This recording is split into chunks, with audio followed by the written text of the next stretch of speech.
Okay, good morning. So, ituturo ko kung paano ang tamang pag-collect ng ating Eco Points sa ating Cosmos AMS.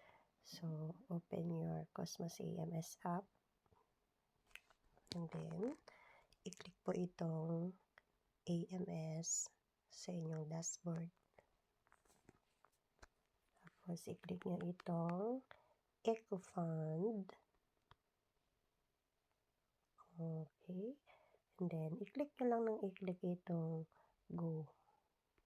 Hanggang sa mahulog ang mga bubbles. So, yun.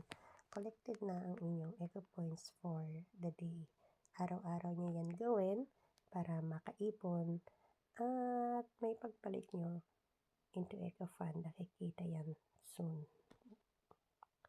Okay, so ganun lang kadali ang mag-collect ng ating Eco Points.